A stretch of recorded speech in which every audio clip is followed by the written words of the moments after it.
Coring is a mechanic in Imperial diplomacy in which you spend two consecutive move phases coring with a unit, which will be shown with a diamond on the map. And after that, you're able to build in that center as though it was a home supply center. But why is coring so important in Imperial diplomacy? Why does that exist? And how should you be best using it in your games to get the most value out of the cores and to know when to core?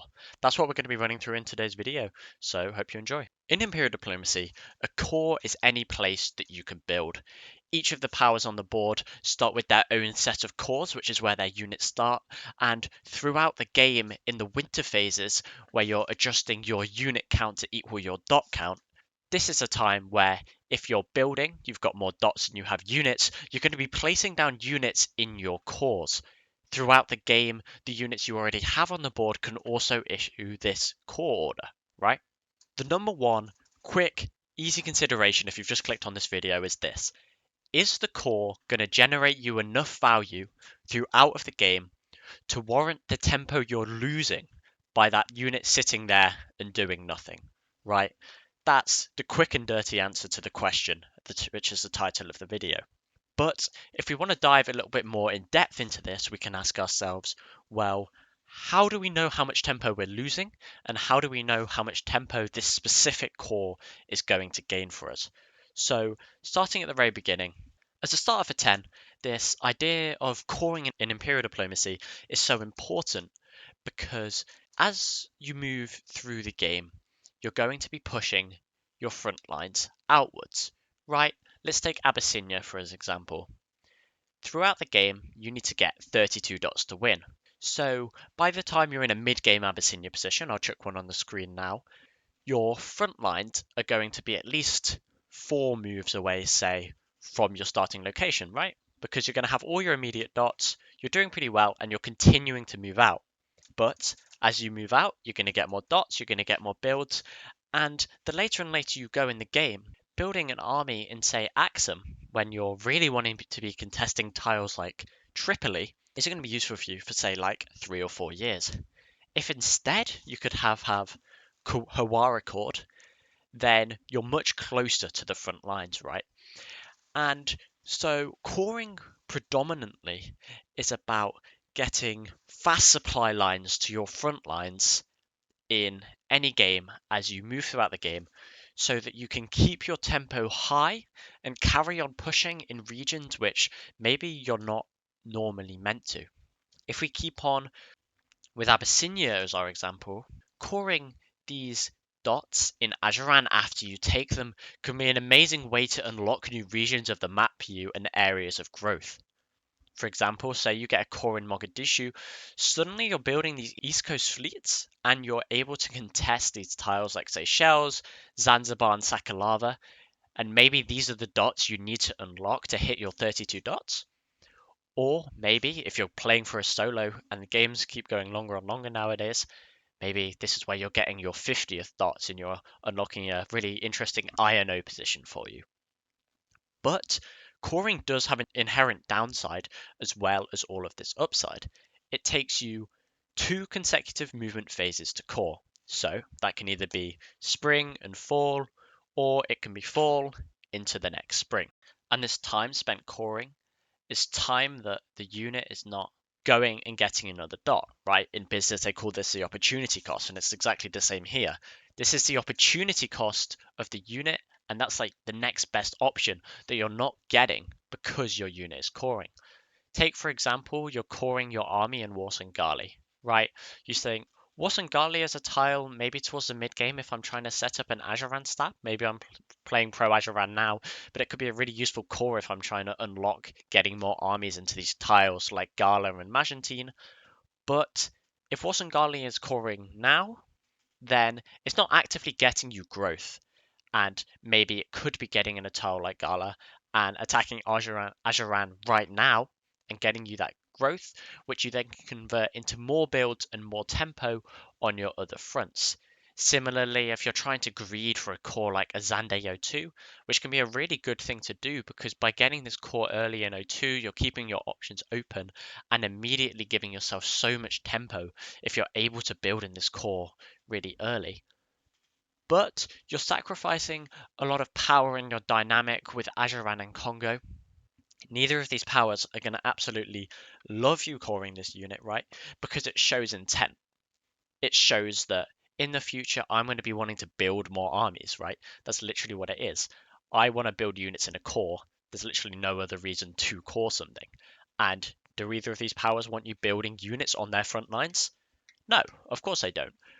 But if you can get it off diplomatically and you can get it going, so maybe you're coring Darfur. How many moves is this going to save you? It's going to save you Gondar, right?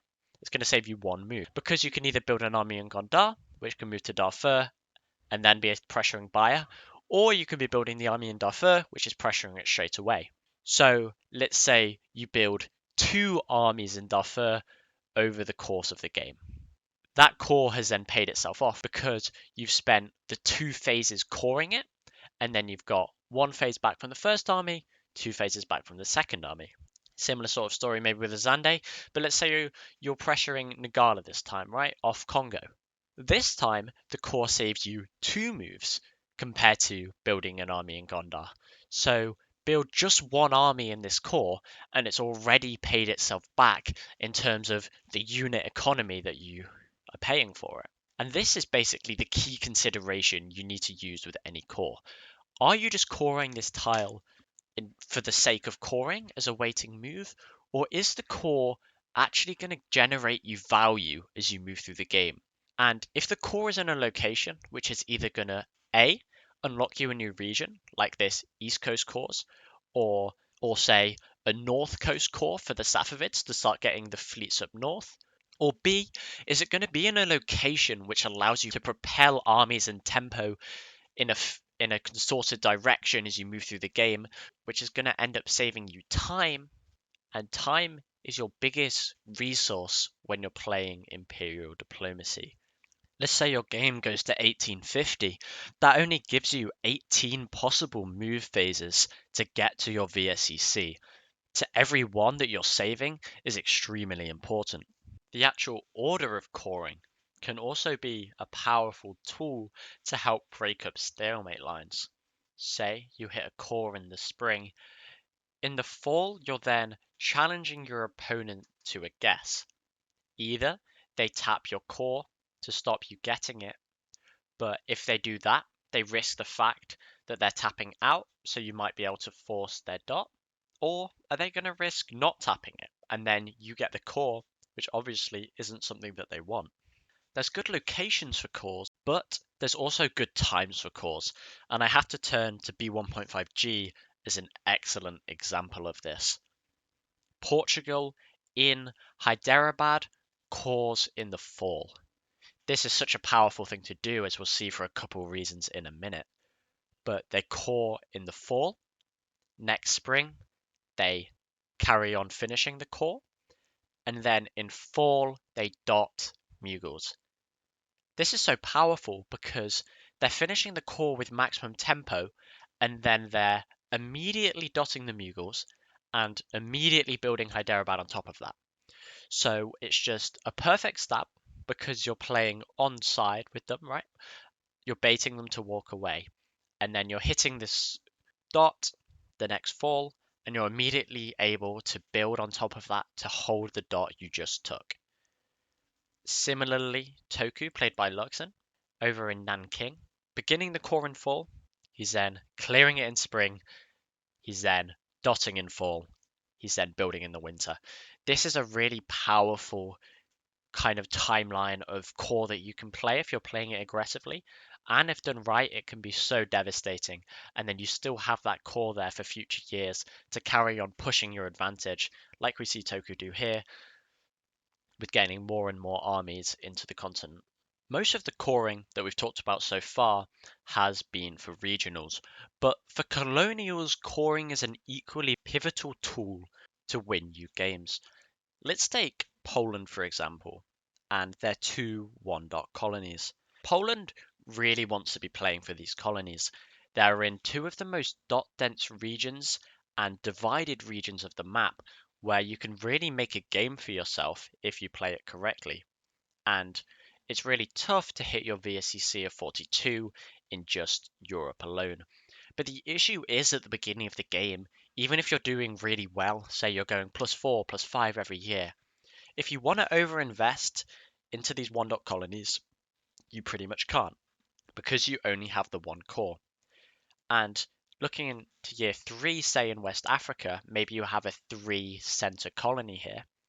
If you're then taking 2 dots with the colony the next year, you're then forcing yourself to be underbuilt, putting yourself at a disadvantage in a region you're trying to play for, which is obviously really bad. Another key flaw of these two Polish colonies is the fact that other powers in the region can outbuild them. In West Africa, that's commonly Portugal or maybe the Dutch, and in the Caribbean, that's usually the English or the Spanish. But by getting another core online, for the Polish, commonly Barbados or St. Louis are just really good safe cores for you. You're increasing your ability to invest and play for the region. That's going to be especially important as you move through the game, where these colonies are generating hopefully more and more dots for you every year. You're going to be able to want to match the amount of dots you have there with builds at least, if you're not even wanting to be overbuilding your Caribbean colony because of the amount of potential it has for explosive growth in the long term. Getting these cores online unlocks that potential and flexibility for you to play the game how you like. And it really gives you that flexibility to control your unit numbers in the regions in a way which you really can't do without cores, which is one of the most powerful things about being a colonial in the first place, is being able to underbuild some regions and overbuild other regions. This kind of logic holds true on really all of the colonial powers as well. We can take the Portuguese colony of Macau as another example. You're really going to struggle to properly play the Macau colony with only one core, like further and further into the game. Because the colony is tough to get off the ground, you ideally want to be overbuilding it, and only then you kind of reach this critical mass where you can really start gaining dots and get a really good foothold. And that about wraps us up for coring. Just as a recap, your key considerations are this. Will this core fundamentally change how I play this position? In other words, is it going to unlock a new region of the map for me and another avenue to win? Is this core going to pay itself back for me in terms of the unit time that I'm going to save from actually coring the unit? What's the opportunity cost of me coring this unit over these two phases? And can I do something interesting with maybe beginning a core in the fall, finishing the core in spring, to really get a jump on my opponent and get the maximum value you can out of that core? Thank you very much for watching, and I'll see you next time.